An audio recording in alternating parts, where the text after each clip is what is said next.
They say love is blind, but that is a lie we tell ourselves to excuse the red flags we painted white. Love isn't blind. It is simply a terrible forensic accountant. I did not lose my empire because I was stupid. I lost it because I was tired, and he was the only one who offered to carry the weight. If you're watching this video, tell me where you're from or what time it is for you.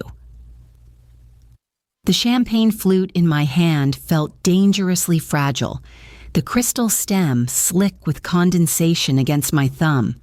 Around me, the low hum of the rehearsal dinner at the Pierre was a perfectly orchestrated symphony of clinking silverware and polite laughter. I scanned the room. 30 tables of Manhattan's elite. Investors, competitors, family, friends, all here to witness the union of Cara Vance and Ryan Miller. To Cara! Ryan's voice boomed, amplified by the microphone he held with the casual confidence of a man who owned the room.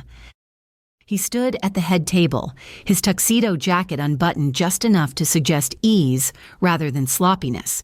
The woman who built a logistics empire from a laptop in a queen's basement, and the woman who finally agreed to let me take her offline for 2 weeks.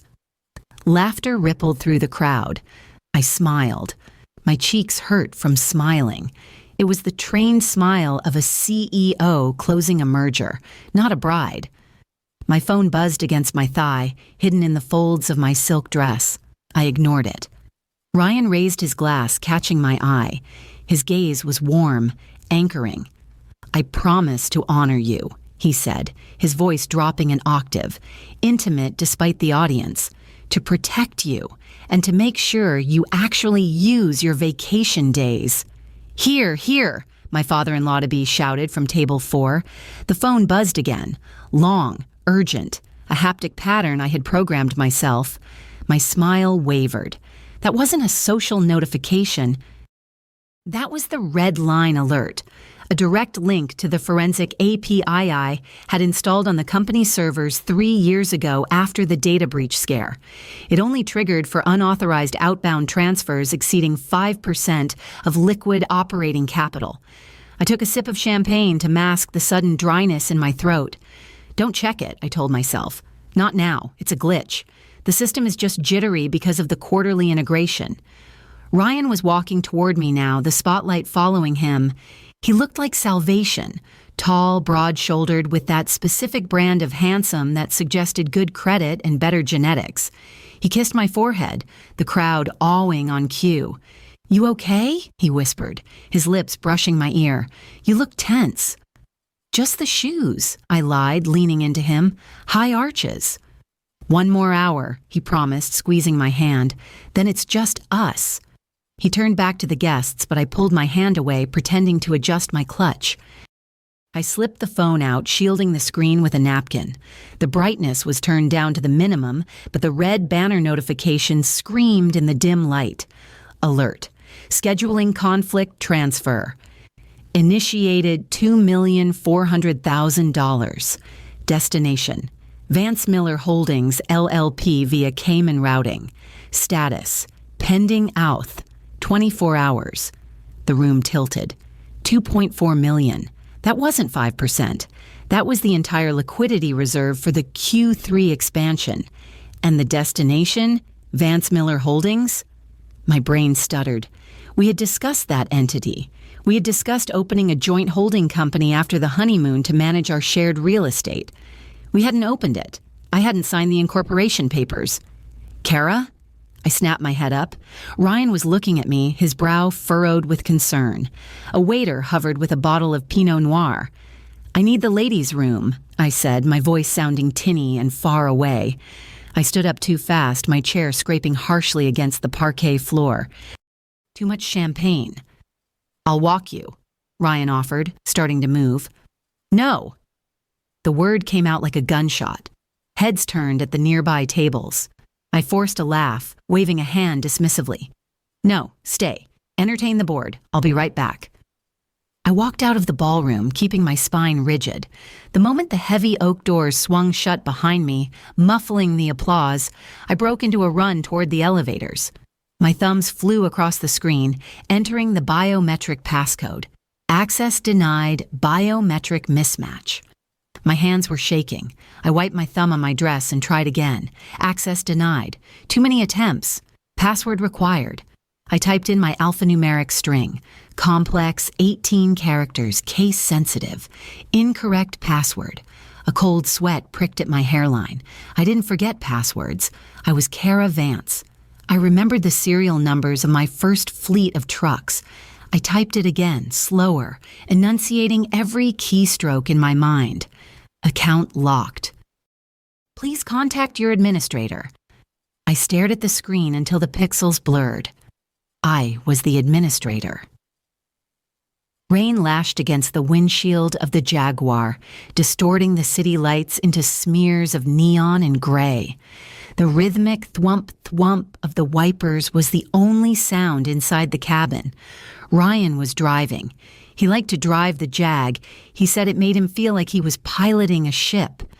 I sat in the passenger seat, my hands clamped between my knees to stop them from trembling. Every time a headlight from an oncoming car swept across the interior, I flinched. "Great night," Ryan said, keeping his eyes on the road. His profile was sharp, calm.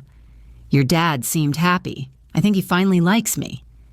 "He loves you," I said. My voice was on autopilot. "He thinks you ground me." "I try." He reached over, his hand covering mine. His palm was warm, dry, secure. "You were quiet on the ride home. Everything okay?" "Headache," I murmured. The lights. "I'll get you some ibuprofen when we get in. You need to sleep, Kara. You've been running on fumes for months. The merger, the wedding, the audit. It's too much." The audit.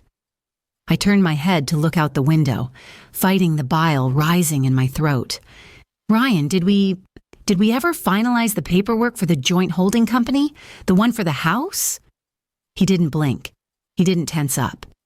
He checked the side mirror and merged smoothly into the right lane. "The LLP? Yeah, I think Marcus sent it over with the pre-nup bundle last month. Why? I got a weird notification from the bank." "Which bank?" "First National, the business reserve." Ryan chuckled softly. "Babe, First National sends me alerts every time I buy a coffee. Their system is ancient. Did you call them?" "I'm locked out." "It's probably a security flag because we're traveling on Monday. I told Marcus to notify them we'd be in Bora Bora so they wouldn't freeze the cards." "He probably triggered a lockdown by accident. I'll call him in the morning." He squeezed my hand again. "Stop working. You're the bride. You're strictly forbidden from thinking about liquidity ratios for the next 3 weeks. That's an order." I looked at him. He was smiling. It was a genuine smile. There was no malice in it, no twitch of guilt. He believed what he was saying. And because he was calm, the knot in my chest loosened just a fraction. He's right, I thought. Marcus is clumsy with paperwork. He flagged the account. The $2 million isn't a transfer. It's a hold. "You're right," I exhaled, leaning back against the leather headrest. "I'm paranoid." "You're not paranoid," Ryan said softly, turning into our driveway. The iron gate swung open automatically. "You're just brilliant, and brilliant people have trouble turning it off." The car rolled to a stop. The garage door descended behind us, sealing us in. For a second, in the sudden silence of the engine cutting off, the sound of the door closing felt like a cell locking. 3:14 a.m.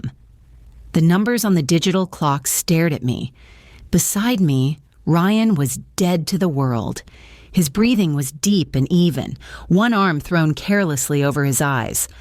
I slid out from under the duvet, moving inch by inch. The floorboards in the hallway were treacherous, vintage oak prone to groaning. I stepped on the edges where the wood was supported by the joists, just like my father had taught me when I used to sneak out as a teenager. I reached the door of his home office. It was shut. Ryan handled the household administration here. I handled the corporate strategy at the downtown HQ. We had divided our labor efficiently. I turned the handle. Locked, of course. He kept client files in here. Privacy.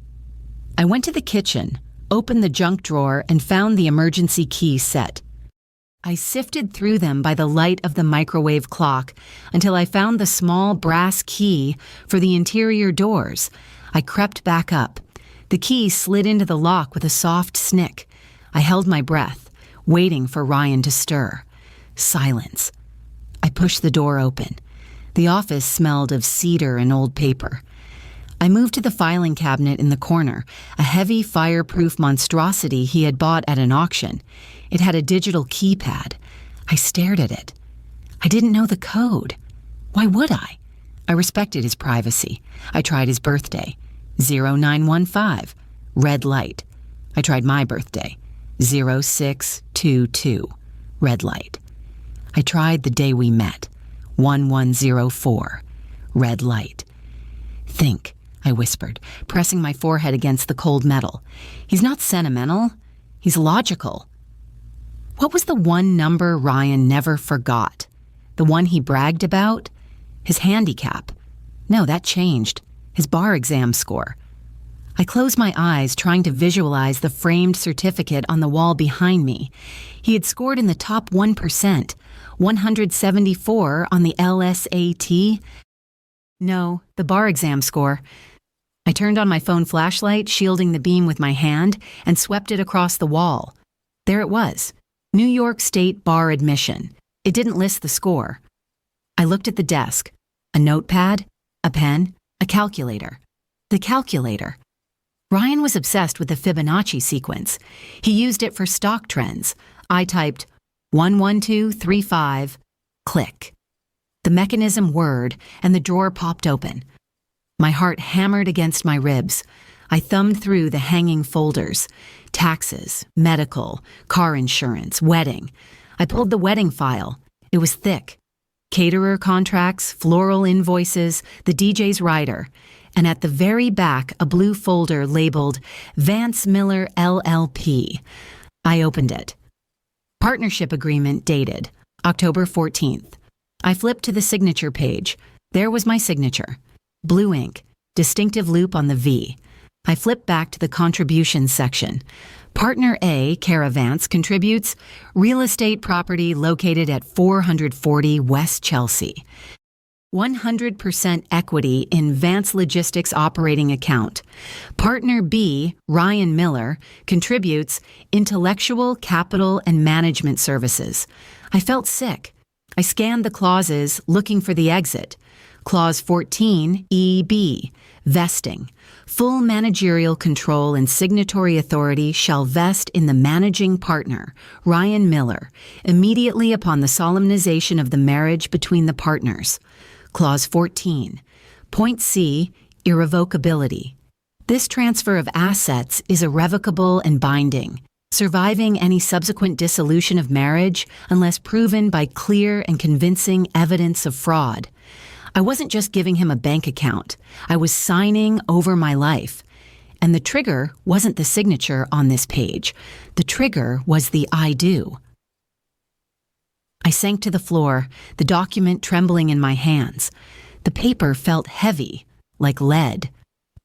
October 14th, I remembered that night. It was the night after the SEC inquiry into my competitor closed. I had been up for 48 hours straight, terrified that the investigation would pivot to us. Ryan had come to the office with Thai food and a bottle of expensive scotch. "You need to insulate yourself, Kara," he had said, massaging my shoulders while I stared bleary-eyed at spreadsheets. "If they ever come for you, they'll freeze everything. Your personal accounts, the house, all of it." "I know," I had slurred, exhausted. "I'm exposed." "Let me help," he'd said. "We create a shield, a partnership. We move the assets into a structure that protects them from your personal liability. Since I'm a lawyer, I can claim privilege over the entity. It keeps the wolves out." "Is it legal?" "It's standard high net worth protection. Trust me, I'm doing this for us." He had put the stack of papers in front of me. "Just sign here and here and here. I'll handle the filing. You just sleep." I had signed. I had signed because I wanted to sleep. I had signed because the man rubbing my shoulders was the man I was going to marry, and the idea that he would use a pen to slit my throat never even crossed my mind. I looked at the document again. The effective date wasn't October 14th. It was post-dated to Monday, the day after the wedding. He hadn't filed it yet. He was waiting. If I canceled the wedding, the qualifying event never happens. The contract stays dormant. But he had already initiated the transfer of the $2 million. How? Clause 14.A, pre-vesting transfer. Managing partner may initiate transfers to the holding account prior to vesting for the purpose of asset consolidation. He was draining me before we even cut the cake. "You look like hell," Marcus said, not looking up from his Eggs Benedict. We were at a diner on 3rd Avenue, a place loud enough to drown out conversation, but anonymous enough that no one cared. It was 6 a.m. Outside, the city was waking up in a gray drizzle. "I found the LLP agreement, Marcus," I said. I didn't touch my coffee. Marcus paused, his fork hovering halfway to his mouth. He was a slick man, polished to a shine that felt greasy if you looked too close. He had been my corporate counsel for 5 years, but Ryan had introduced us. "And?" Marcus chewed slowly. "You signed it, Kara. We went over this." We did not go over Clause 14, the vesting clause. It gives him total control the second we marry. Marcus sighed, putting his fork down. He wiped his mouth with a linen napkin, his expression one of patronizing patience. "Kara, that is a standard manager-managed structure. Ryan is the lawyer. You are the operator. He manages the assets. You run the logistics company. It allows you to focus on the business without worrying about the tax implications of your personal wealth. It's a shield." "It's a takeover," I snapped. "He initiated a $2 million transfer last night. Without my authorization." "He's consolidating the liquidity for the tax harvest," Marcus said smoothly. "If that money isn't in the LLP by Monday, you get hit with a 30% capital gains tax on the quarterly yield. He's saving you $600,000. Did you thank him?" I stared at him. He was good. He was terrifyingly good. He took the facts, the taxes, the dates, and twisted them just enough to make my panic look like ignorance. "I want to stop the transfer," I said, "and I want to dissolve the LLP." Marcus leaned forward, his voice dropping. "Kara, listen to me. You have pre-wedding jitters. That's normal. But if you dissolve this entity now, you trigger an immediate audit from the IRS because of the asset movement. You will freeze your company's accounts for 6 months. You will miss payroll next week. Is that what you want?" He held my gaze. "Do you trust Ryan?"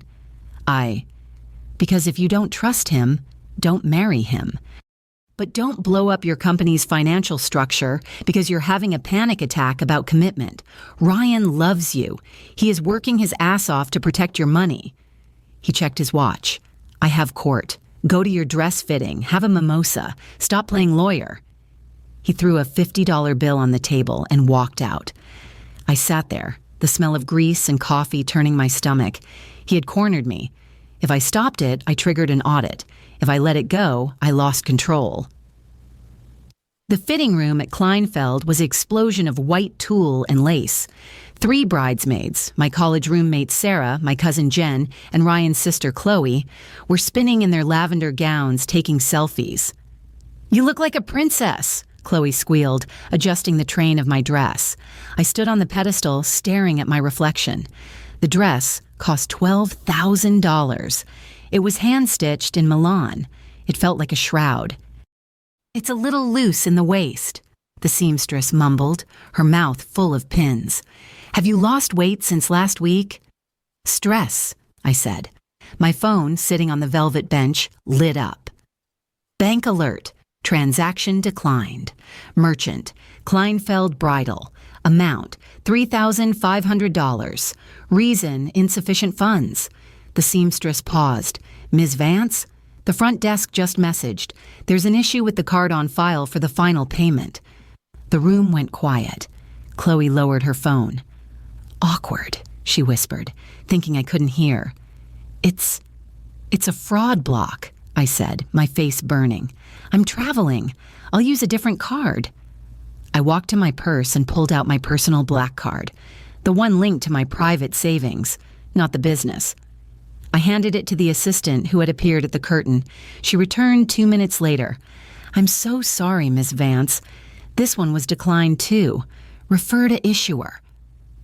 My personal savings. The account that wasn't part of the LLP. The account Ryan shouldn't have access to. Unless...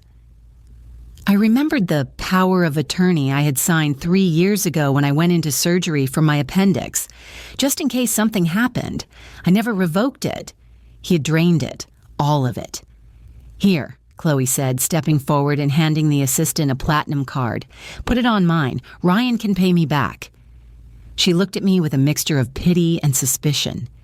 You really need to get your bank sorted out, Kara. It's embarrassing. I stood there, pinned into a $12,000 dress I couldn't pay for, while my future sister-in-law bailed me out. My phone buzzed again. A text from Marcus. Ryan tells me you're stressed about the finances. I told him to move the personal savings into the trust, too, just to be safe. It's all in one pot now. Easier to manage. You're welcome. He wasn't saving me taxes.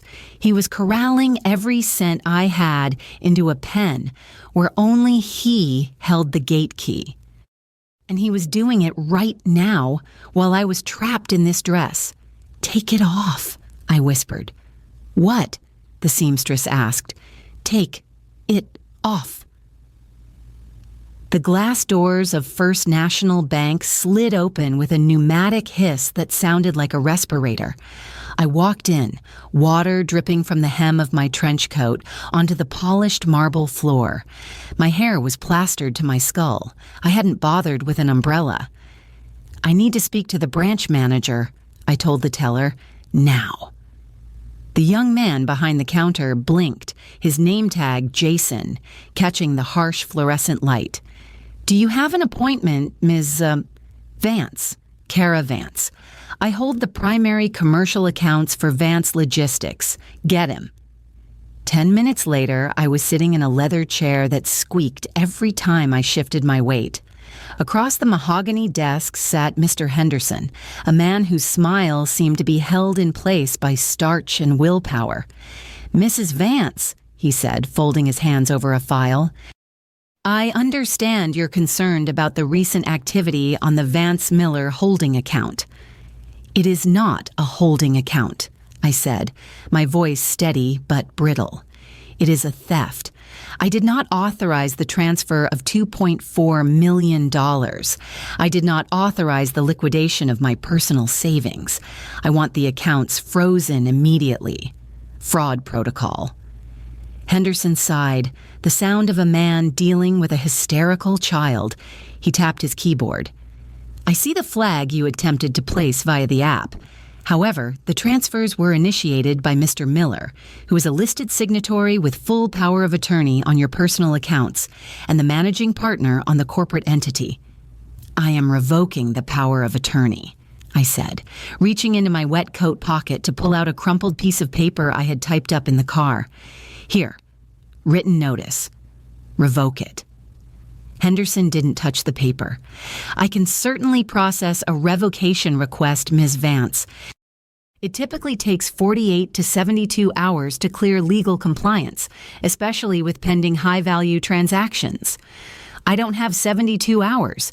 The money will be offshore by Monday.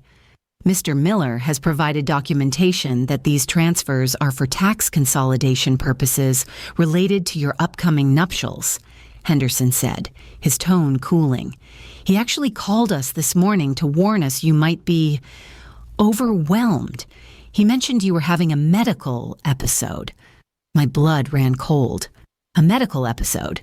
He sent over a note from your physician, Dr. Aris, prescribing sedatives for pre-wedding anxiety.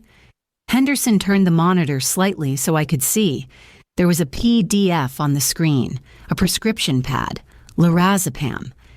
Patient is exhibiting signs of paranoia and acute stress.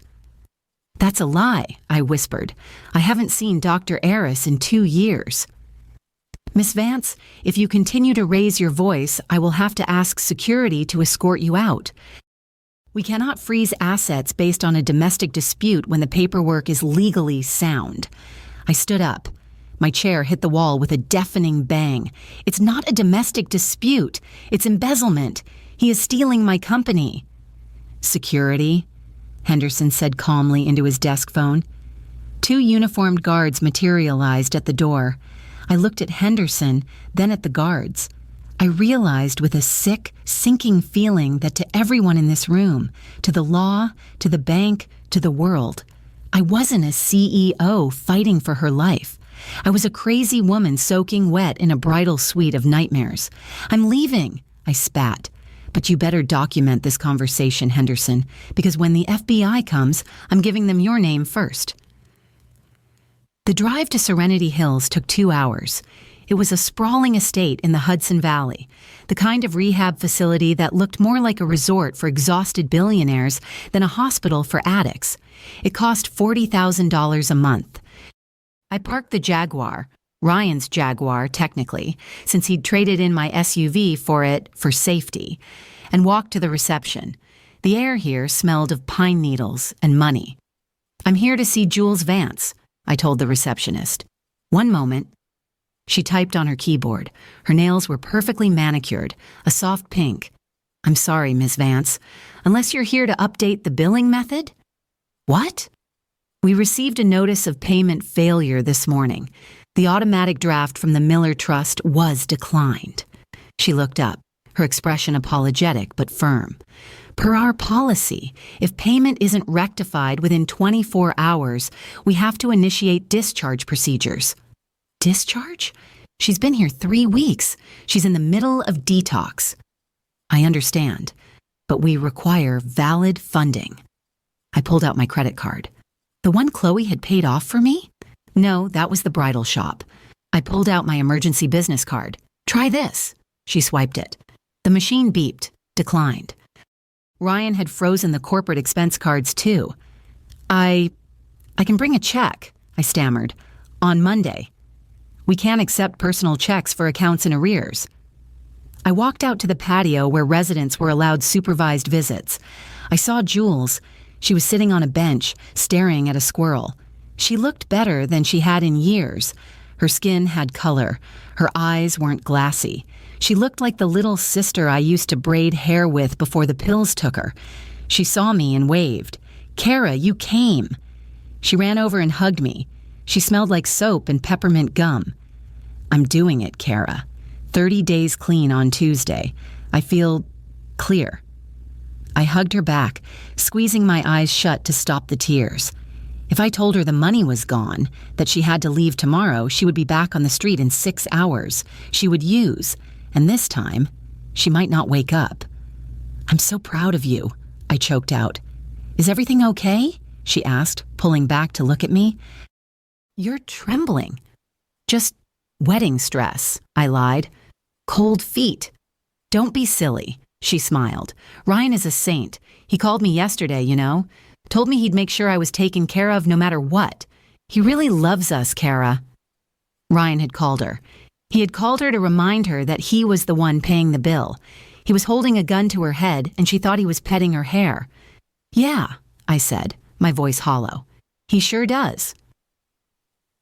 The wedding coordinator's office was an explosion of pastel peonies and ivory cardstock. It was the final walkthrough. Ryan was already there, sitting on a velvet sofa, sipping an espresso. He stood up when I walked in. He looked impeccable in a navy blazer. There she is, he said, smiling. My runaway bride. The coordinator, a bubbly woman named Felicity, clapped her hands. Oh, you two! Just perfect. Now, about the napkin folds. Ryan suggested the lotus for the head table. Thoughts? I looked at Ryan. He was watching me with the predatory stillness of a viper. The lotus is fine, I said. Great. Now, the seating chart. We had a last-minute cancellation. Your cousin Elias? Elias isn't coming, Ryan said smoothly. He and Kara had a falling out years ago. toxic energy. We don't want that on our day, right, honey? He walked over to me and put his arm around my waist. His grip was tight, too tight. I need a moment with my fiancé, Ryan told Felicity. Of course, I'll go check on the cake samples. Felicity fluttered out. The room went silent. The smell of fresh lilies was suffocating. Ryan leaned in, his mouth close to my ear. I got a notification from First National, he whispered. You made quite a scene, Kara, shouting at poor Mr. Henderson. You forged a doctor's note, I hissed, pulling away. You gaslighting son of a bitch. Ryan chuckled darkly. I didn't forge anything.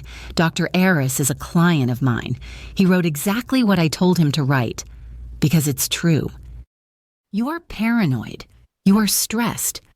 I'm canceling the wedding. No, you're not. He grabbed my wrist, hard. Because if you do, the payments to Serenity Hills stop. Jules is on the street by noon tomorrow. Do you want to bury your sister on your would-be wedding day? I stared at him. The mask was completely gone. There was no love in his eyes, only calculation. Why, I asked. You have your own money. Why destroy me? Because you don't deserve it, he said simply. You stumbled into success. You have no strategy, no vision. You're just a workhorse. I'm the jockey. I'm doing you a favor, Kara. I'm managing the assets so you can't ruin them. He let go of my wrist and smoothed the lapel of my coat. Now, smile. Felicity is coming back with the red velvet. Midnight. The house was quiet. Ryan was in the shower. I could hear the water running in the master bath, a luxury rainfall showerhead I had paid for. I was in the living room, sitting in the dark with my laptop. My heart was beating so hard I could feel it in my throat. I had 20 minutes. I pulled a small USB drive from my bra. It contained a keystroke logger I had used during the internal audit last year to catch a warehouse manager skimming inventory. I tiptoed to his home office. The door was locked again, but I still had the key from the night before. I slipped inside. His laptop was on the desk, sleeping. I opened it. Password prompt. I didn't need to log in yet. I plugged the USB into the rear port. The drive's tiny LED blinked green. Installing driver, done. I unplugged it and hid behind the heavy curtains near the window. 5 minutes later, the door opened. Ryan walked in, a towel wrapped around his waist, water dripping from his hair. He sat down at the desk. He woke the computer. I heard the rapid-fire clack, clack, clack of his typing. He was entering his password, then more typing, an email. Sent, he muttered. He closed the laptop and left the room. I waited a full minute, counting to 60 in my head, before I scrambled out from the curtains. I plugged the USB back in. The software had captured the keystrokes. Log, F1 Banach 1 underscore Seku underscore 5589, I typed it in. F1 Banach 1 underscore Seka underscore 5589. The screen unlocked. I didn't have much time. I went straight to his sent folder. The top email was to Marcus. Subject, finalizing the harvest. I clicked it. Marcus, the bank blocked her attempt to freeze. We're clear. The transfer to the Cayman entity completes at 900 Monday. As discussed, your 40% cut will be routed through the Shell Corp in Delaware. Make sure the divorce papers are ready for filing 6 months from now. I'll cite irreconcilable differences based on her mental instability. We'll have her declared incompetent if she fights the prenup, our 40%. My own lawyer was taking a 40% cut of my life's work to help my fiancé steal it. I forwarded the email to a dead drop account I used for anonymous tips. Then I deleted it from his sent folder and cleared the trash. I had the proof, but proof didn't stop the transfer. The bank already thought I was crazy. The police would call it a civil matter. I needed leverage. I needed something dirtier than money. The warehouse district in Queens at 2 a.m. was a graveyard of rusted metal and broken dreams. I pulled the Jaguar up to a loading dock that looked abandoned. The sign above the door read EV Import/Export in fading paint. I banged on the metal door. Elias, open up!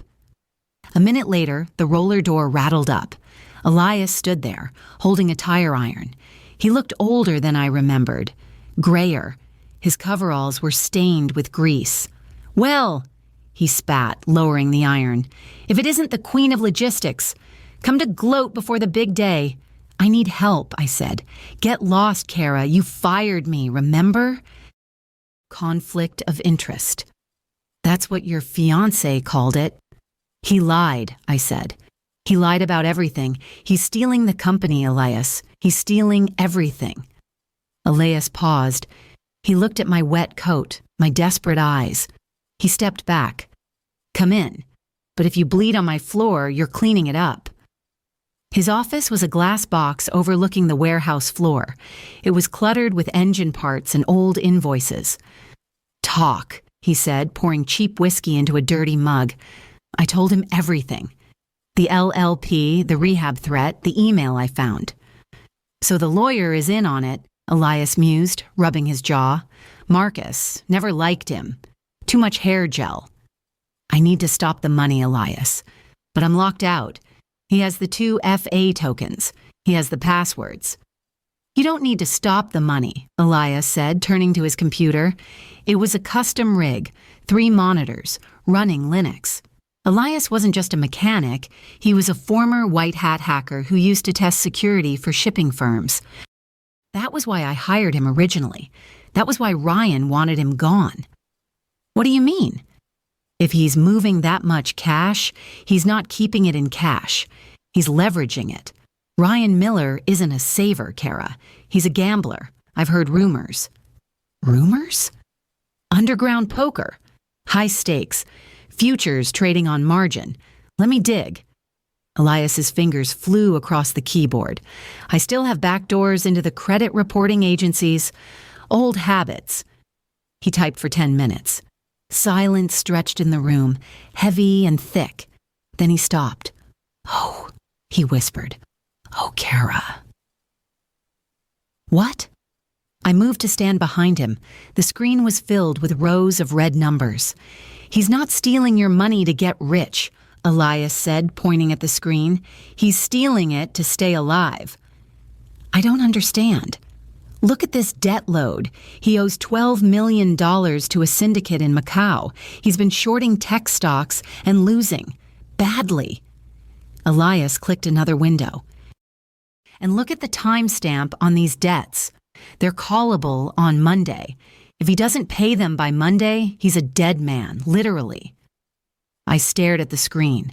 The wealth I thought he had, the suits, the car, the confidence, it was all smoke. He was drowning. "He's using your company to pay off a death warrant," Elias said. "The $2.4 million is just the first installment. He needs the whole thing. The real estate, the fleet, the inventory. He's going to liquidate Vance Logistics piece by piece to pay off the mob." The realization hit me like a physical blow. It wasn't just greed. It was desperation. A desperate man is dangerous. A desperate man with a law degree and a sociopathic streak is unstoppable. "The emails to Marcus," I said, my mind racing. "Marcus doesn't know about the debt. He thinks they're just splitting the spoils." "Exactly," Elias grinned, a wolfish expression returning to his face. "Marcus thinks he's getting rich. If he knew the money was going to a Macau cartel, he'd run for the hills. He's a coward." "So we have a wedge," I said. "We have a wedge," Elias agreed. "But we need more than that. We need to blow up the bridge while he's standing on it." He turned to me. "You still have access to the shipping manifests? The dispatch system?" "No. He locked me out." "Did he lock me out?" Elias asked. I frowned. "I fired you 3 years ago. Of course your access is gone." "Kara," Elias said softly. "I built the system. I left a ghost user, just in case." He typed a command. A terminal window popped up. Green text. "Access granted. User, ghost_protocol." "We're in," Elias said. "Now how much do you want to hurt him?" I looked at the red numbers on the screen. I thought of Jules at the rehab center, smiling because she thought she was safe. I thought of the way Ryan had held my wrist in the coordinator's office. I don't want to hurt him, I said. I want to erase him. The bass at the rooftop bar, Altitude, was not a sound. It was a physical assault. It thumped against my sternum, syncing with the frantic rhythm of my heart. We had rented the entire deck for the joint bachelor-bachelorette party. A modern choice, Ryan had said, a way to show our worlds merging. I held a vodka tonic that was entirely tonic and swayed slightly, gripping the railing. To the casual observer, and there were 50 of them here, I was the tipsy, happy bride. In reality, the wire tapped to my collarbone, hidden beneath the lace strap of my jumpsuit, was itching furiously. "Status," I whispered, lifting the glass to my lips to mask the movement. "I'm at the gateway." Elias's voice crackled in the tiny earpiece I wore in my left ear, covered by my hair. "I need the 2FA code. When I trigger the login for the offshore account, his phone is going to light up. You have 30 seconds to read the 6 digits before the token expires." "Copy." I turned. Ryan was at the center of a knot of men, his fraternity brothers and a few junior partners from his firm. He was laughing, head thrown back, exposing the long line of his throat. His phone was sitting on the high-top table in front of him, face up. I stumbled over, putting on my best messy bride act. "There he is," I announced, slinging an arm around his neck. I smelled his cologne, sandalwood and arrogance. The man of the hour, the man who does the taxes. The guys laughed. Ryan smiled, but his eyes tightened at the corners. He hated when I was unpredictable. "Easy, Tiger," he said, catching me by the waist. "Water for you?" "Champagne," I declared, leaning heavily on the table. My hand landed inches from his phone. "Elias now," I thought. Suddenly, the screen lit up. A banner notification. "Authenticator, login attempt detected. Code 924. Ryan's hand shot out. He was fast. He flipped the phone face down before I could see the last 3 digits.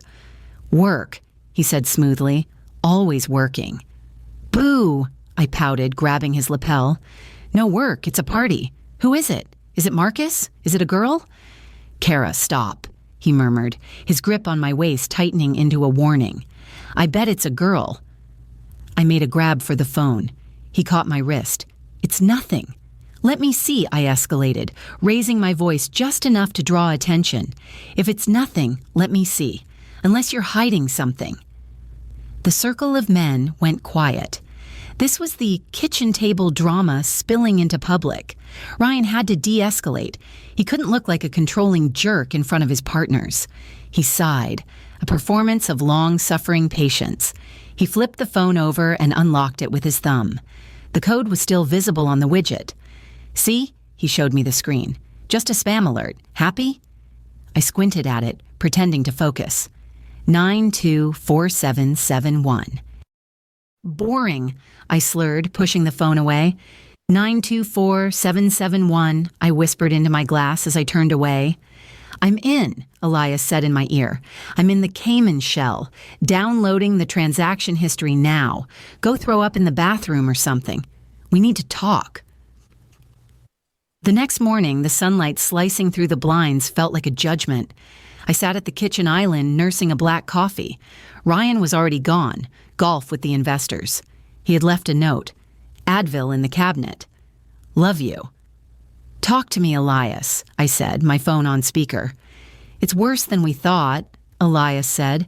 His voice was gravelly. He hadn't slept. "The Cayman account isn't just a holding tank. It's a funnel. He's washing money for someone else, too. That's how he got the $12 million in debt. He skimmed from the wash." "He stole from the mob?" "He borrowed from the mob to play the market, and he lost. Now he has to fill the hole with your assets before they find out." I stared at the steam rising from my mug. "So if I block the transfer on Monday, the mob kills him. And if you don't block it, you lose everything, and you might go to jail as an accomplice because your name is on the source funds. I need a third option, Elias. I need the poison pill." "Right." The super fund strategy. I found a dormant LLC you own. Vance Industrial Waste. You bought it 5 years ago for that cleanup contract in Jersey, then shelved it. It has zero assets. It has zero assets, but it has a dormant liability clause. I've drafted a digital amendment. We merge Vance Industrial into the LLP first. Then we assign a toxic debt load to it. I can purchase a distressed debt bundle for pennies on the dollar.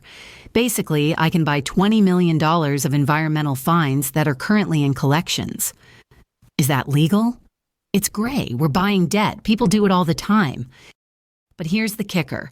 If we move that debt into the LLP before the Monday vesting and Ryan executes the integration, he absorbs the liability personally as the managing partner. He steals a $20 million fine. Exactly. It bankrupts him instantly. The mob sees he's insolvent. The bank freezes the accounts to pay the EPA fines. The money never leaves the country. Do it. There's a catch, Kara. To authorize the merger of a new entity into the LLP, I need the master key, not the password. The physical RSA token. The little gray fob on his keychain. I need the changing code from that specific device to sign the amendment. I close my eyes. He keeps his keys in his pocket. Always. You're seeing him at the rehearsal today. Get the fob. I need the code at exactly 2 p.m. when the market creates a window for the debt purchase. St. Patrick's Cathedral was vast, cold, and smelled of incense and old prayers. The rehearsal was running late. The organist was practicing the wedding march, playing it over and over again until the notes sounded like a threat. Ryan stood at the altar, hands clasped behind his back. I stood next to him. The priest, Father John, was droning on about the sanctity of the vows. And here, Father John gestured to the marble steps, is where you will kneel, symbolizing your submission to God and to one another. Kneel, Ryan whispered, offering me his hand. I took it. His palm was dry. Mine was sweating. I looked at his suit jacket. The bulge of his keys was in the right pocket. We knelt. The movement brought me closer to him. You're shaking, Ryan murmured, leaning in to kiss my cheek, a show for the bridesmaids in the pews. Relax, we're almost there. I needed a distraction. Ryan, I whispered, my voice trembling, I feel dizzy. I slumped against him. It wasn't hard to fake. The lack of food and the terror made the room spin for real. Whoa, got you, he said, his arm going around me. I buried my face in his chest. My right hand slid down his side toward his pocket. Father, give us a minute, Ryan called out. Take your time. I felt the keys. I slipped my fingers into the pocket. It was tight. I felt the cold metal of the car fob, the jagged edge of the house key, and then the smooth plastic of the RSA token. I hooked my finger through the ring. I think I need water, I moaned, pulling away, dragging the keys out with my hand hidden between our bodies. The jingle was masked by the organist starting a crescendo. I clutched the keys in my fist, hidden in the folds of my dress. I'll get it, Ryan said, starting to stand. No, I said, grabbing his arm with my other hand. Just stay. Let me breathe. I looked down at my lap. I tilted my hand just enough to see the small LCD screen on the fob, 592031. The bars on the side were ticking down. I had 10 seconds before it changed. I pressed the button on my smartwatch, a preset text to Elias. I tapped the numbers on the tiny screen. 592031. Send. Feeling better? Ryan asked, stroking my hair. Much, I exhaled. I needed to put the keys back. Help me up? I asked. As he pulled me up, I stumbled again, crashing into his right side. I shoved the keys back into his pocket. It wasn't smooth. I felt him flinch. He patted his pocket immediately. Reflex. He felt the keys. He relaxed. You need to eat, he said, his voice dripping with false concern. You're fading away, Kara. I'm fine, I said, my heart hammering against my ribs like a trapped bird. I'm ready. The drive from the cathedral was silent. I was staring out the window, watching the city blur by, when my phone rang. Jules. I picked up immediately. Kara? Her voice was small, broken. They're packing my things. My stomach dropped. What? It's Saturday. They said we had until Monday.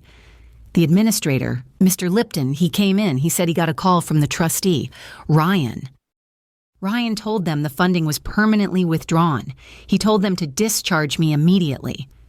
No, I breathed. No, that's a mistake. He said, Jules was crying now, soft, heaving sobs. He said Ryan told them I was a lost cause, that the family was cutting me off for my own good. Kara, please, I can't go out there. I'm not ready. The dealer, he's been texting me. If I leave, I'll go to him. I know I will. Rage, hot and white, flooded my vision. He wasn't just manipulating money. He was trying to kill my sister, to break me. He knew if I was dealing with a dead sister, I wouldn't have the energy to fight him for the company. Put Lipton on the phone, I said. He won't talk to you. He said the decision is final.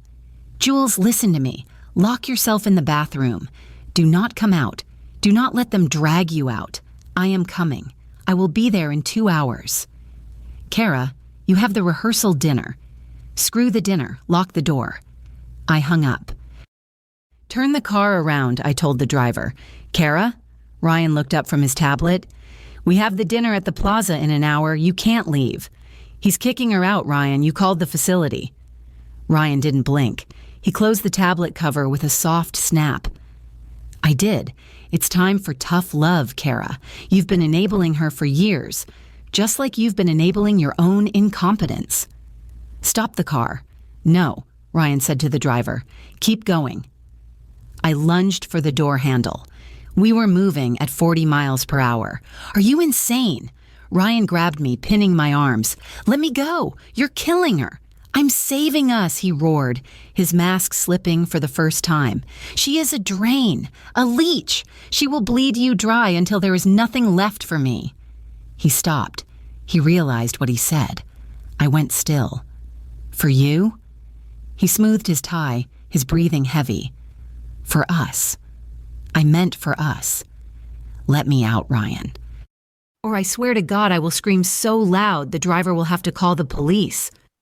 Ryan looked at the partition. The driver was watching. Fine, he hissed. Go save the junkie. But if you aren't at the plaza by 8 o'clock, I lock the accounts for good. And I don't mean the money, I mean I change the locks on the warehouse. I didn't go to the rehab center. I couldn't. It was too far.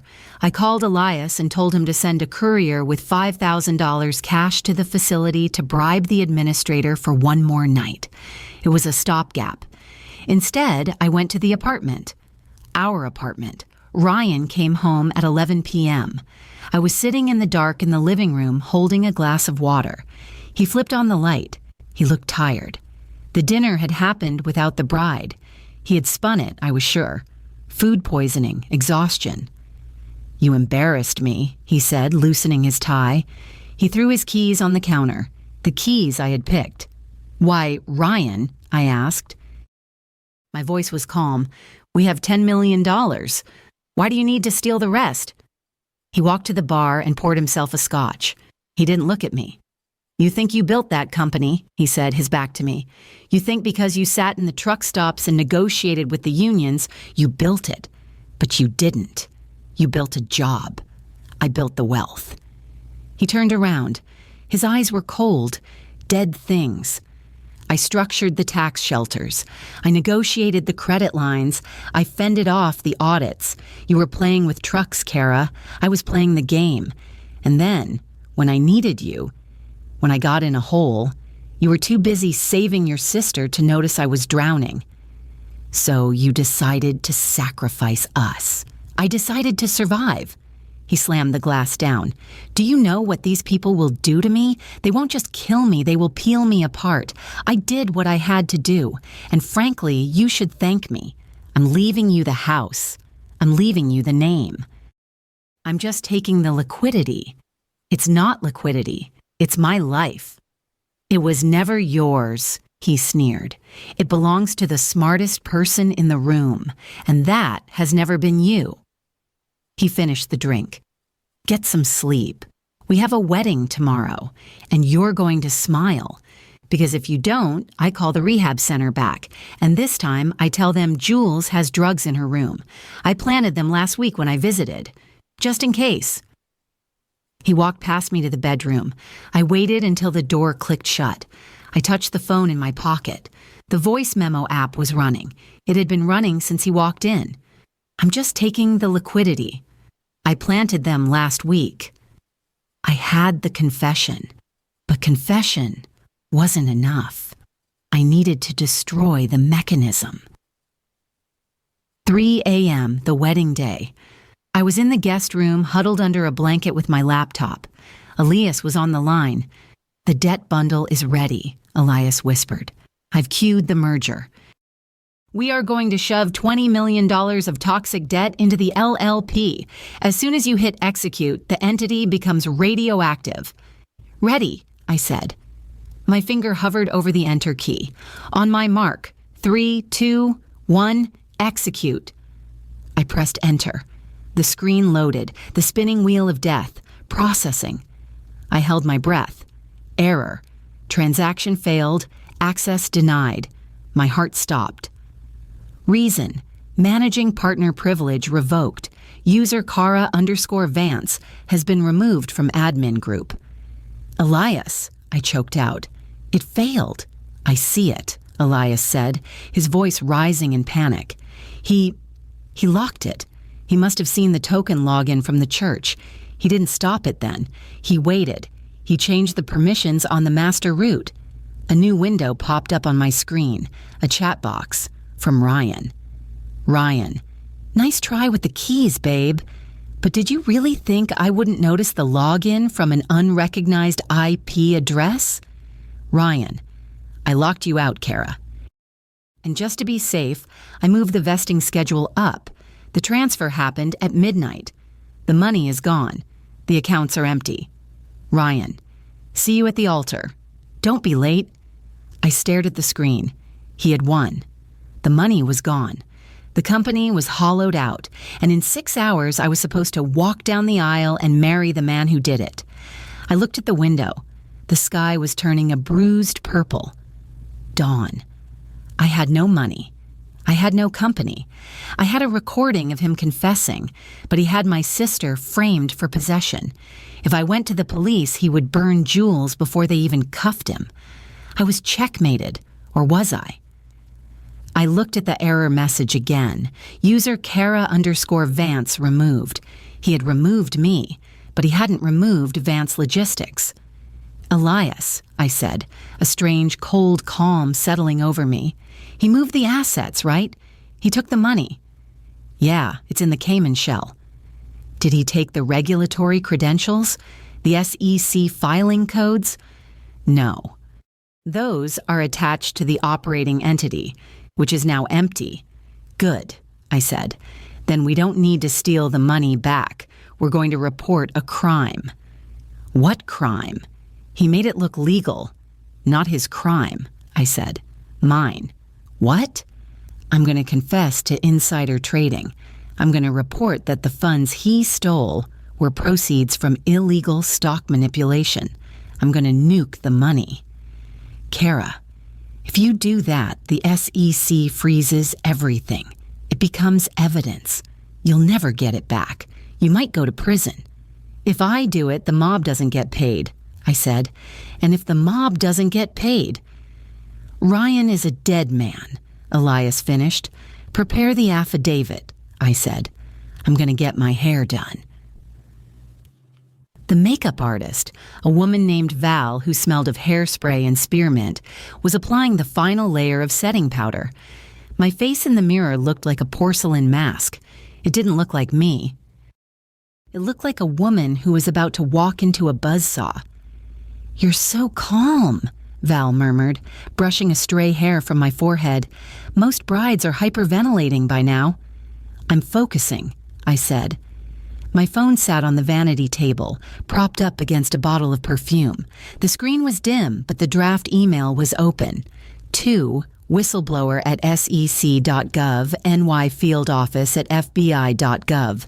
Subject, urgent. Self-report of securities fraud and asset misappropriation. Vance Logistics. Attached were the files Elias had scraped, the falsified logs, the proof that the $2 million Ryan moved was actually proceeds from an insider trading scheme I had orchestrated. It was a lie, but it was a lie that carried a mandatory freeze order. If I sent this, the government would lock every account associated with my name within the hour. The money Ryan stole would be frozen in the Cayman pipeline, flagged as evidence. He couldn't pay the mob, but I would be the one confessing to a felony. Lipstick, Val commanded. I opened my mouth. The red stain applied to my lips felt like war paint. Are we ready? It was my father. He stood in the doorway looking uncomfortable in his tuxedo. He beamed when he saw me. Kara, you look like your mother. I stood up. The heavy silk of the dress rustled, a sound like dry leaves. I picked up my phone. Thanks, Dad, I said. Just one last work email. I stared at the send button. My thumb hovered. This was the button that burned it all down. My reputation, my credit, my company. Kara? Dad asked. Everything okay? Everything is exactly as it needs to be, I said. I didn't press send yet. Timing was everything. If I sent it now, Ryan might get the alert before the ceremony started. He might run. I needed him trapped at the altar. The limousine smelled of leather and anxiety. Dad was chatting about the weather, about the traffic on Fifth Avenue, oblivious to the fact that his daughter was vibrating with terror. We were 5 blocks from the church. I looked at my phone. 11:45 a.m. The ceremony began at noon. I opened the text thread with Elias. Me. Is Jules safe? 3 dots danced on the screen. The signal in the city canyons was spotty. The connection dropped to 1 bar. Waiting. The car hit a pothole. My phone slipped from my hand, sliding under the seat. Damn it, I muttered, bending down. The corset of the dress dug into my ribs, making it hard to breathe. I scrabbled on the floor mat, my fingers brushing against the gritty carpet. I found it. I pulled it up. Elias, she's with me. Safe house. We're watching the stream. Do it. I took a deep breath. I reopened the email draft. The car turned the corner. The massive stone facade of the cathedral loomed. I could see the paparazzi by the steps. I could see the security detail. Ryan was in there. Waiting for his money, I pressed send. The progress bar crawled across the top of the screen. Blue, sending. The car stopped. The driver got out to open the door. Sent. I locked the phone and shoved it into the hidden pocket of my dress. Ready, princess? Dad offered his arm. Ready to burn it down, I whispered, too low for him to hear. The doors swung open. The organ music hit me like a physical wave. Wagner, heavy and triumphant. The aisle was a mile long. Faces turned toward me, a sea of smiles and raised phones. I didn't look at them. I looked at the end of the runway. Ryan stood there. He looked perfect. He was smiling that smile, the one that had charmed the investors, the one that had disarmed my father, the one that had convinced me to sign away my life. He gave me a tiny nod, a signal. It's done. I won. He checked his watch subtly. He was probably counting the minutes until the market closed, until the wire cleared. I took a step. Then another. My father squeezed my arm. You're shaking, he whispered. Breathe. I was breathing. I was breathing fire. As I got closer, I saw Ryan's expression flicker. He frowned. He shifted his weight. He touched his pocket. His phone was vibrating. It wasn't the bank. It wasn't the mob. It was the alert from the SEC. The freeze order. It hit the managing partner first. His eyes darted to me. Confusion. Then a dawn of horror. He knew. He knew I had done something. I reached the altar. Dad kissed my cheek and placed my hand in Ryan's. Ryan's grip was wet. He was sweating. "What did you do?" he hissed, barely moving his lips, smiling for the cameras. "I consolidated the assets," I whispered back, my voice sweet as poison. "Dearly beloved," the priest began. Ryan was vibrating. He looked like he was about to vomit. He kept glancing at the side exit. "We are gathered here today." Ryan squeezed my hand, crushing my fingers. "Undo it," he whispered. "Undo it right now, or I swear to God." "Or what?" I whispered back. "You'll kill me? Here? In front of 500 witnesses? If the transfer fails, I'm dead, Kara. They will kill me." "I know. And do you, Ryan Miller, take this woman?" Ryan didn't answer. He ripped his hand away from mine. "Stop!" he shouted. The echo bounced off the vaulted ceiling. The organist faltered. The congregation gasped. "Ryan?" the priest asked, startled. Ryan turned to the crowd. He looked wild. There is a legal issue. We have to pause. Everyone out." "No one is going anywhere," I said. My voice was projected clearly. I had pulled the microphone from the lectern. "Kara, don't," Ryan warned, stepping toward me. I held up my phone. I hit play. I held the speaker to the microphone. Crackling audio filled the cathedral. I decided to survive. Do you know what these people will do to me? They won't just kill me. They will peel me apart. I did what I had to do. Ryan froze. The color drained from his face until he was gray. "I'm just taking the liquidity. It was never yours. It belongs to the smartest person in the room." Silence. Absolute crushing silence. Then the wail of sirens. Not one. Dozens. They were close. "You reported yourself," Ryan realized, staring at me with a mixture of hatred and awe. "You called the feds on yourself to freeze the money." "I'd rather be broke than married to you," I said. The side doors burst open. Agents in windbreakers with FBI stenciled on the back swarmed in. "Ryan Miller," one shouted. "Hands where we can see them." Ryan looked at the agents. He looked at me. For a second, I thought he might run. But there was nowhere to go.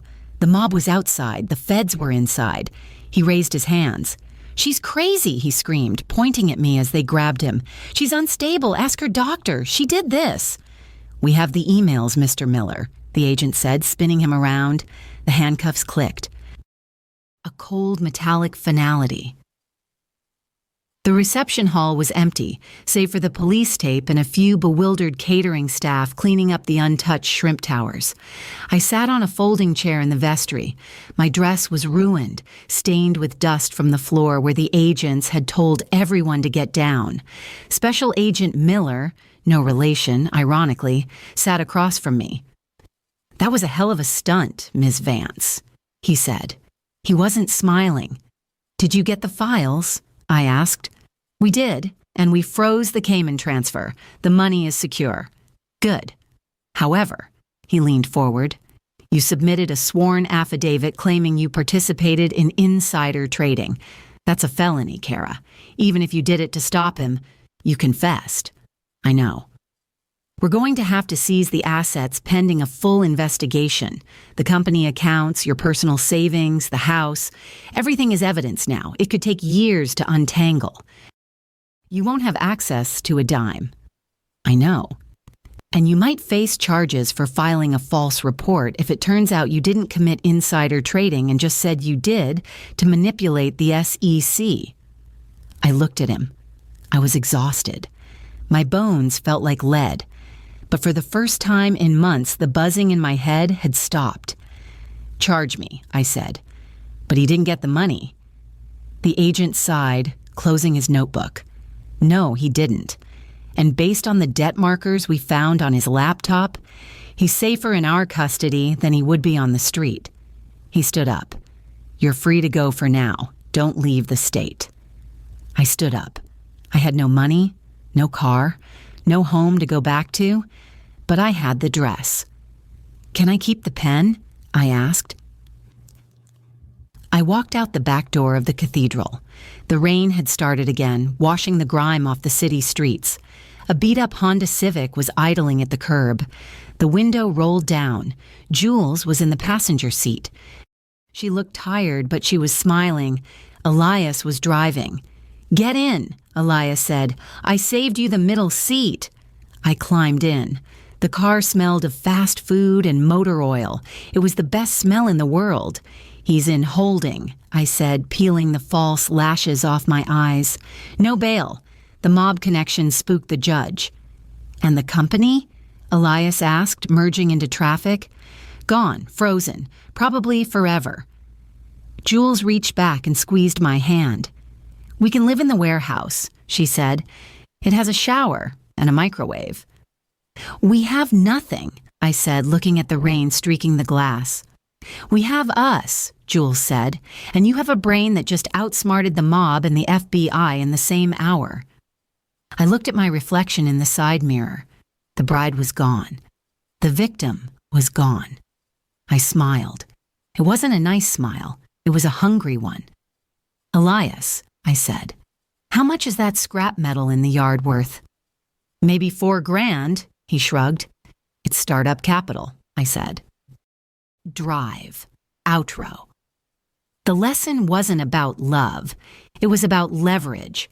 We are taught that marriage is a merger of hearts, but in the eyes of the law, it is a merger of liabilities. I learned that the only person who can truly bankrupt you is the one you gave the password to. I burned my kingdom to save my soul, and I would do it again. Ash makes excellent fertilizer.